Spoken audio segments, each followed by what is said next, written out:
राष्ट्रवादीकडून नव्या चेहऱ्यांना संधी मिळण्याची दाट शक्यता वर्तवली जाते। मंत्रिमंडळ विस्तारादरम्यान ही संधी दिली जाऊ शकते। अजित पवार यांच्या निर्णयाकडे आता इच्छुकांच्या नजरा आहेत। यामध्ये छगन भुजबळ, दिलीप वळसे पाटील, मुश्रीफ हे मात्र अस्वस्थ असल्याचं कळत आहे। राष्ट्रवादीत अजित पवार यांच्या निर्णयाकडे सगळ्या इच्छुकांची नजर आहे। शिंदे सरकारमधील सर्वच माजी मंत्र्यांना पुन्हा मंत्रिपद मिळावं अशी अपेक्षा आहे, पण यंदा काही नवीन चेहऱ्यांना संधी दिली जाऊ शकते।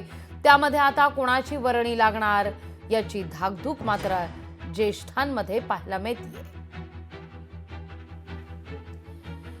या सगळ्याविषयी अधिक माहिती घेण्याकरता थेट जाऊया आपल्या प्रतिनिधी मीनाक्षी म्हात्रे यांच्याकडे।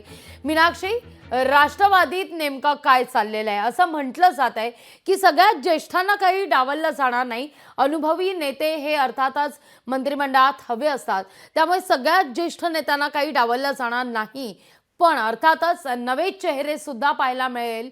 त्यामुळे ज्येष्ठांची मात्र धाकधूक वाढल्याची सध्या चर्चा आहे राष्ट्रवादीमध्ये विशेषतः।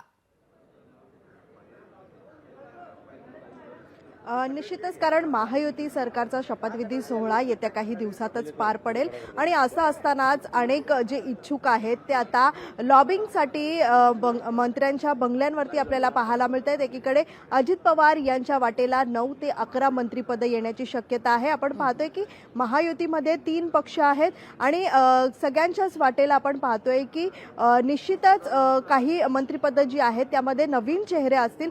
मात्र मागच्या सरकारमध्ये आपण पाहिलं तर राष्ट्रवादी म्हणजेच अजित पवार यांच्या पक्षाला 9 मंत्रिपदं मिळाली होती। यंदा जर आपण पाहिलं तर यामध्ये आणखीन 2 मंत्रिपदांची भर पडण्याची देखील शक्यता वर्तवण्यात येत आहे। त्यामुळे एकूण 9 ते 11 मंत्रिपदं जी आहेत ती अजित पवार यांच्या पक्षाला मिळू शकतात।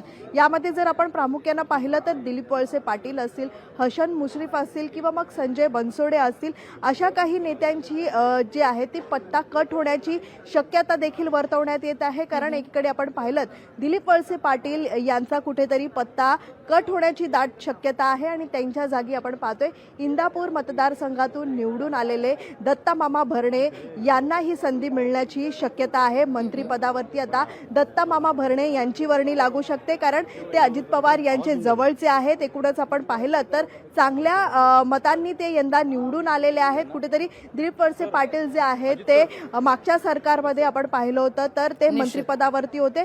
यंदा ही संधी जी आहे ती दत्ता मामा भरणे यांना देण्यात येऊ शकते। तर दुसरीकडे आपण पाहतोय संजय बनसोडे यांचा देखील पत्ता जो आहे तो कट होण्याची शक्यता आहे। दुसरीकडे संजय बनसोडे हे मागच्या मंत्रिमंडळामध्ये क्रीडा मंत्री होते। कुठेतरी आपण पाहतोय की या सगळ्याच गोष्टी पाहताना अजित पवार भाकरी फिरवण्याची शक्यता आहे आणि कुठेतरी या सगळ्या मंत्र्यांची पदं जी आहेत ती कट करून नव्या चेहऱ्यांना संधी देण्याची शक्यता आहे। त्यामुळे राजकुमार बडोले यांना संजय बनसोडे यांच्या मंत्रिपदाच्या जागी त्यांची वर्णी लागू शकते। तर दुसरीकडे आपण पाहतोय नवचेहरा जो आहे यंदाचाच म्हणजे मुस्लिम महिला आमदार निवडून आलेल्या सना मलिक यांचा देखील नाव जो आहे तो चर्चेत आहे। त्यांना देखील मंत्रिपद मिळण्याची शक्यता आहे। त्यामुळे या सगळ्याच गोष्टी ज्या आहेत लक्षात घेऊन मात्र यंदाच्या मंत्रिमंडळाच्या शपथविधी सोहळ्यामध्ये आपण पाहू शकतो अनेक नवीन चेहरे जे आहेत ते यंदा पाहायला मिळतील। त्यामुळे अजित पवार यांच्या वाटेला 9 ते 11 मंत्रिपदं येण्याची शक्यता आहे आणि यामध्ये मुद्दा लक्षात येतोय। धन्यवाद तुम्ही दिलेला एकूणच या सविस्तर माहिती करता।